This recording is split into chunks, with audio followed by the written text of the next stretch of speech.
Hello everyone, and welcome back to another heroic Sith raid video. I was asked by some guildmates to show this Night Sisters and Anakin strategy again, although this is of course known and covered by many other people, so definitely not claiming any originality. Important is here that you go in with a sacrifice tune. I like to use my TIE Fighter pilot, that you get you catch Treya's Isolate here, as you've seen right now. She has to use it before you actually go in with your Night Sister team. And then you go in with your Night Sisters. I'll go over the mods at the end of the video. First want to have the run starting. So important now is that your three important Night Sisters, Daka, Talzin, and Asajj, cannot be dazed. If they are dazed, you have to back out. Come on, I want to target. And thus also, and daze is given from the Retribution lightsabers, so don't attack them with your important Night Sisters. It's okay to attack them with Anakin if you want, just to whittle them down, because if Anakin gets dazed, it doesn't matter. And of course, Daka cannot die. I guess that's clear as well. Which mine is actually very close to right now. Yes, and Initiate has to die. So right now, Initiate is dead, and all my Night Sisters are not dazed, so now I can try to kill the other lightsabers. Important is that you don't kill them off with a basic. So now I cannot target that one, and so I have to use the basic on Treya. Anakin to kill the saber is fine, just not a basic with the Night Sisters, because otherwise Initiate would come back. And now you just go and do auto basic. So usually for me, Treya does come out once out of the topple, because now right now she doesn't have a very, very super high tenacity. So as you can see, Anakin's basic sometimes does apply either buff immunity or healing immunity, which in the long run you want her to resist those. But every topple, during every topple, she gets more tenacity.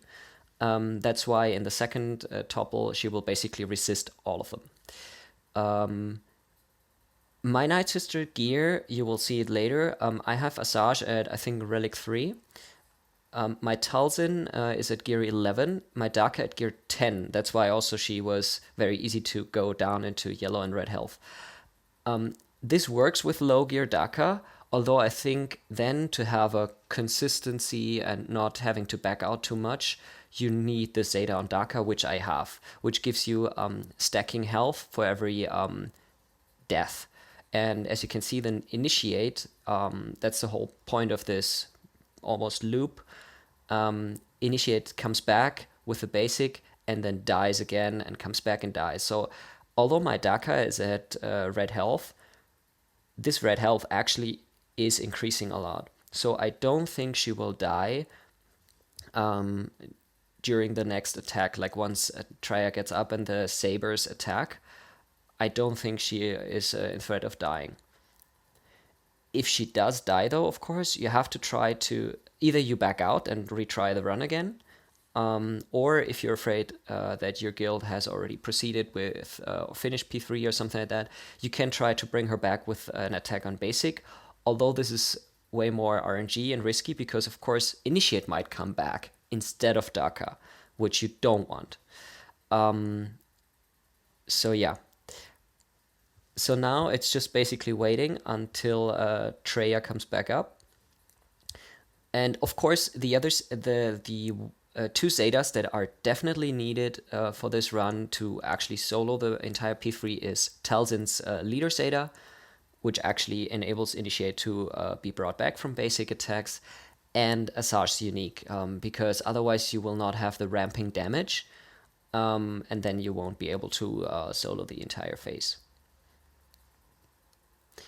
Modding wise, I'm not gonna comment a lot on that now. I think it's easier just to show it in the end. So yeah, that's for the strategy. So basically you have to really watch closely once, like you can see Treyarch's turn meter is almost full, so now you definitely have to pay attention because you want to avoid doing basics once the lightsabers are up. But there's this small video cutscene once Treyarch gets up, in which time you can untap the basic auto. So you definitely have a bit of time. So you don't have to, like right now, put it off and do manual basic the last few attacks. It's not necessary.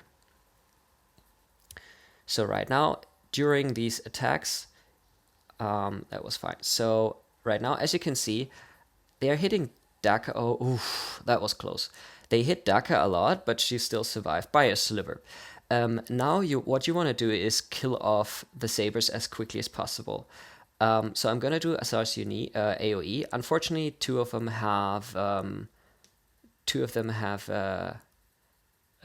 had foresight. Again, now you don't want to kill off the sabers with a basic. So that's why I did the AoE here. And then now, because I killed one of the sabers, the special is already back on cooldown, back from cooldown. So now I'm good. And now back to basic auto. And now Treyarch should not get up anymore. And as you can see on the top right corner here, her isolate is back from cooldown. So if Treyarch gets up one more time, the run is pretty much almost over, because then she will isolate a Night Sister or Anakin, and then if that and you cannot cleanse the isolate in this phase, unfortunately. Plus, if the isolated person gets killed, cannot be called back or revived, etc., etc. So this looks, of course, like a threatening state right now, with Daka being basically at the last sliver of red health. But as you saw, of course, I had bad RNG in terms of a lot of the Saber and Treyarch attacks were actually targeted at my Daka. In other runs, this doesn't happen, and the damage spreads more evenly, for example. So I feel like definitely at Gear 10, Zeta Daka, modded for health, of course, can definitely do the job, although, of course, it gets much easier to do the run with higher Gear Night Sisters, which probably a lot of you will have. Yeah. I'm gonna stop talking right now because there's really not a lot to say.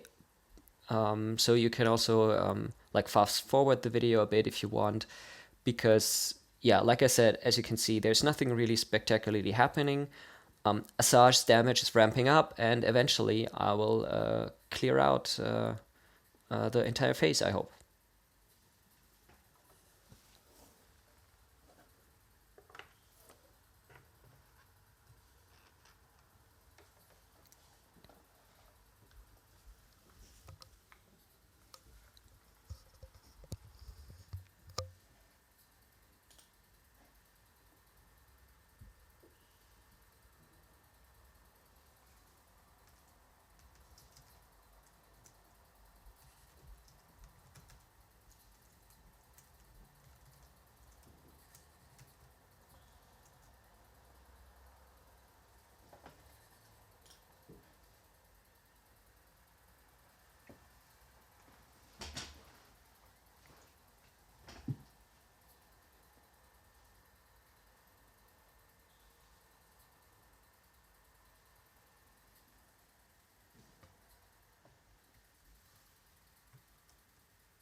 And as you can see, my team safely made it through the entire phase. One more or maybe two more Asajj basic attacks are needed, and then it's over.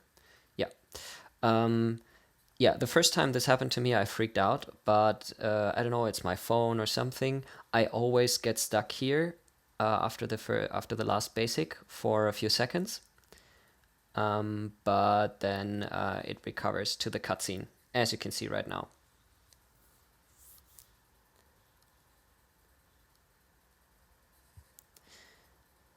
Yeah, and of course, since the last basic killed Treya, my initiate is back up alive now, which, but of course, will be killed very soon. And I'm not sure whether there's an ideal best strategy. So I take the basic auto off and I just put it auto target on Sion, because I feel like he should be, yeah, you should be able to deal more damage on Sion rather than on Nihilus. But in the end, honestly, the majority of the damage you deal through soloing the P3. So I actually just want to get rid of that team as quickly as possible so I can maybe throw in some other teams in P4 if I want to achieve a higher score. So I don't bother at all with the shields or taking off Isolate or something. Yeah, and as usual, of course, since Anakin and Asajj are my highest gear characters, they are the ones that survive the longest, especially Asajj, because, of course, with her ramping health and damage again. But yeah.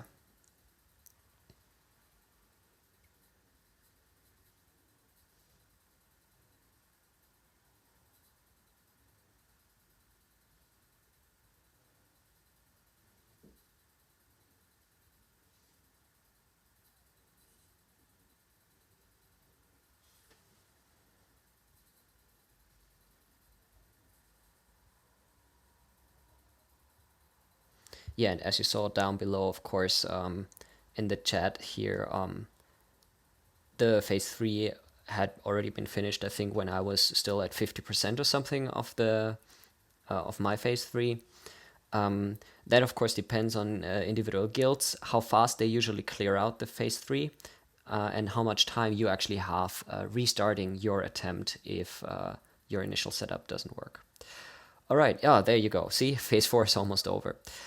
So here you can actually see already the gear. So like I said, Talzin lead with Zeta is important. Gear 11, Relic 3 Asajj. Gear 10 with Zeta Daka.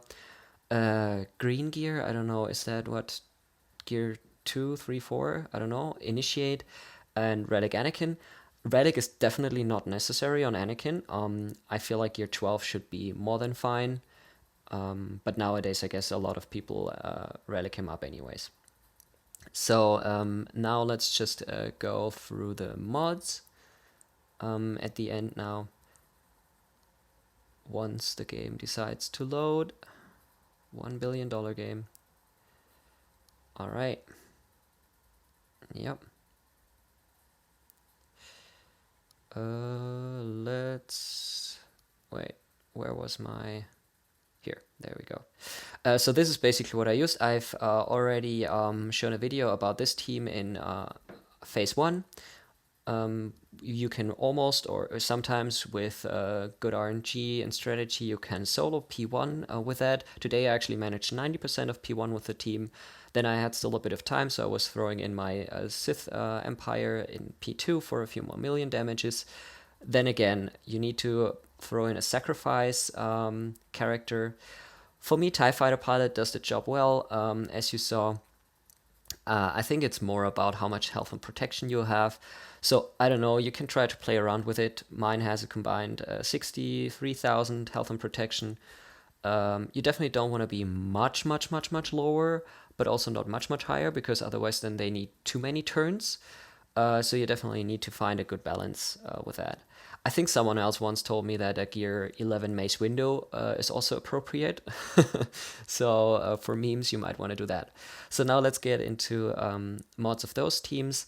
I don't do any particular remodding or something on these Night Sisters except for Anakin, because Anakin, I usually have my Anakin also modded for potency, and this is what you want to avoid, because you need or you want Traya to resist the debuffs that he applies on his basic. Thus, you want his potency to be as low as possible. So, as you can see here, I mean, his base potency is already fairly high, above 50% when you have him at relics. Still, as you saw, it does work. You just have to make sure that you don't add a lot of potency via mods, which in my usual mod setup, I think I have him at around 100% potency. I never try to run it with that, but I would try to avoid it. Probably will make it less reproducible. Talzin, I'll show the mods, but again, this is my usual mod set, and I don't think this is any important. You might want to mod her for tenacity if you are concerned about the Retribution lightsabers putting too much daze on your characters, because as you can see here, she only has 34% tenacity. So the chances are very high that if a Retribution lightsaber hits Talzin, that she actually will get dazed, and then you have to back out. Yeah. Sometimes I actually manage to get Plague on Traya with the AoE, and that is fine. It actually then will keep on stacking on Traya, and this will just accelerate your run, I think. So Asajj, again, no change of modding, so I have a crit damage set and a health set on her. Yeah, low potency, low tenacity, but, well, actually I have her... Oh, why do I have so much tenacity on her? Do I have a tenacity? Oh yeah, I actually happen to. That's not intentional, really. Probably not ideal, I guess. I have a tenacity cross on her, so this might actually help a bit, because you also don't want her getting dazed. And yeah, of course, if you have her offense higher, it's probably gonna make her unique Zeta, which gives you 15% more offense, just help it ramp up faster, but I don't think it's necessary. And this run also works with Gear 12 Asajj, I'm pretty sure. Although a lot of people who have gas probably have her at relics. So yeah. Daka, again, as you see, she's Gear 10 with 5 pieces added. In this case particularly, her Zeta is pretty important with the stacking health per death of an ally, because otherwise it's way too much RNG. And I actually don't even have her completely health modded. As you can see, like, she has very low combined health and protection, but well, it does work for me. She also has a bit of tenacity, which definitely helps, because again, you don't want her to get dazed. Initiate, as you can see, she's Gear 2 for me. A lot of people will maybe have her at higher gear levels, probably around Gear 8. Of course, it should work as well. It's gonna make it a bit trickier to get her die as soon as possible, maybe. You can definitely try attacking a Retribution Saber if she gets a turn, because then, of course, she will... if she gets dazed, that's fine, because she will die anyways. And the only thing that you want to mod her for is crit chance. So load her up with crit chance as much as you can. Of course, at my low gear level, I can't really get the crit chance super high. As you can see here, the physical crit chance is at 50% roughly. And you definitely want to level up her basic. It doesn't have to be including the Omega, I believe, because the Omega only adds the damage over time duration. Because the point is also that her basic on a critical hit, and that's why you will want to load her up with critical chance, on a critical hit, she will try to inflict damage over time, which is again a debuff, which you want to be resisted. And so yeah, if you have problems with her not dying quick enough, you might as well try also to remove some mods, because as you can see, you don't really need a lot of crit chance on her to make this work consistently. And yeah, you don't need any other abilities. You see, I don't even have her unique ability unlocked. Because you don't need it. I mean, the unique gives counter chance if she has full health or more offense, but she's not the main damage dealer anyways. So yeah, that's basically it. Yeah, Anakin I already told you, and yeah. So now you know. Important Zetas again are, I mean, bare minimum Zetas are Talzin's lead and Asajj unique. Very helpful is Daka's unique. Any other Zetas are not needed at all. I mean, Asajj leader doesn't do anything. Anakin Zeta is only good for Padme in a Padme team. So yeah, that's it. I hope this video will help you guys to be more consistent with this team. And if you have more questions, ask in the comments down below. And yeah, thanks for watching, and I hope I was able to help you, and see you in the next video. Bye!